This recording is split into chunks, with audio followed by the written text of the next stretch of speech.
OCS! 3, 2, 1.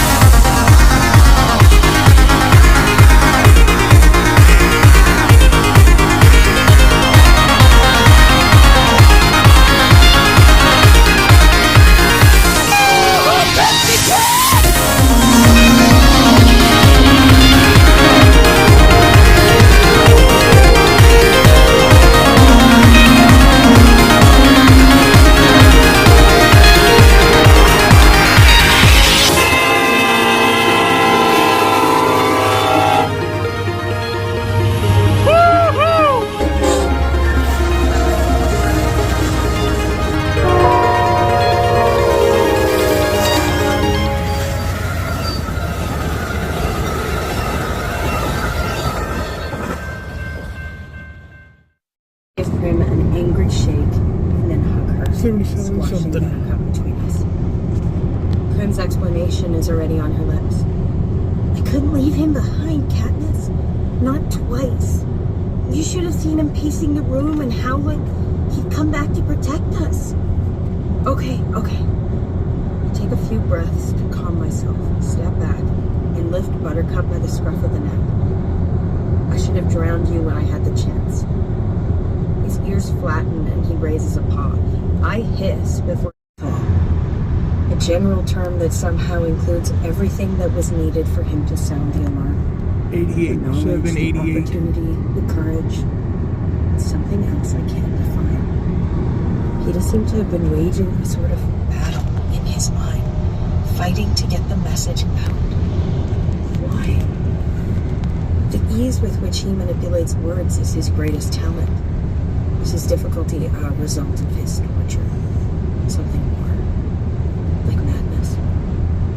Coin's voice, perhaps a shade grimmer, fills the bunker, the volume level flickering with the lights. Apparently, Peeta Malark's information was sound, and we owe him a great debt of gratitude. Sensors indicate the first missile was not nuclear, but very powerful.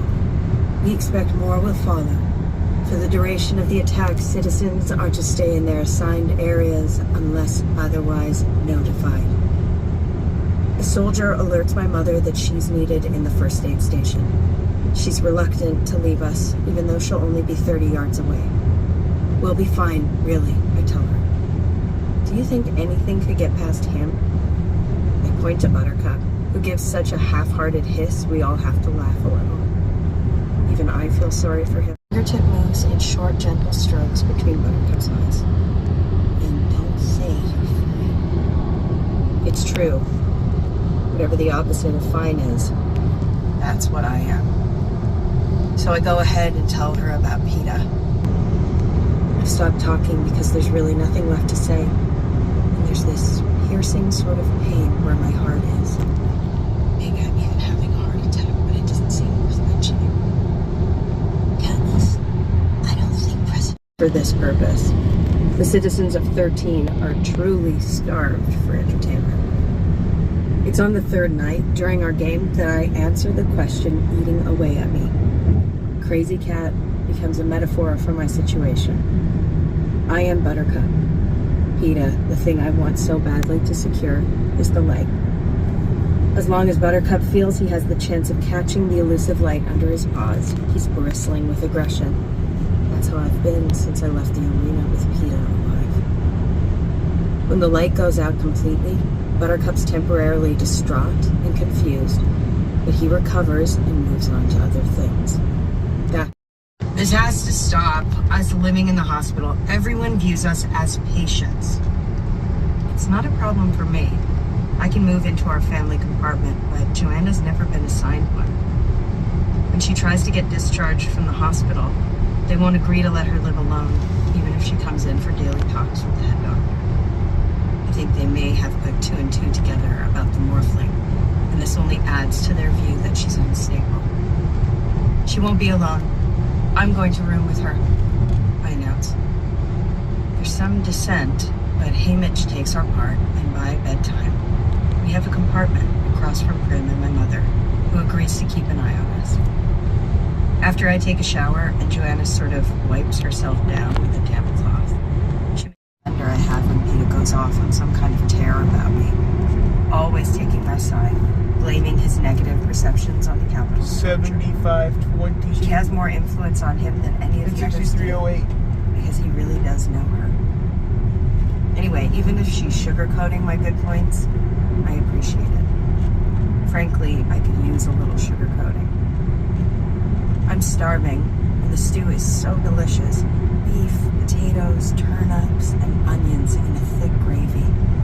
But I have to force myself to slow down. All around the dining hall, you can feel the rejuvenating effect that a good meal can bring on. The way it can make people kinder, funnier, more optimistic, and remind them it's not a mistake. One drink to go goes on west, living. another one goes east. It's better than any medicine.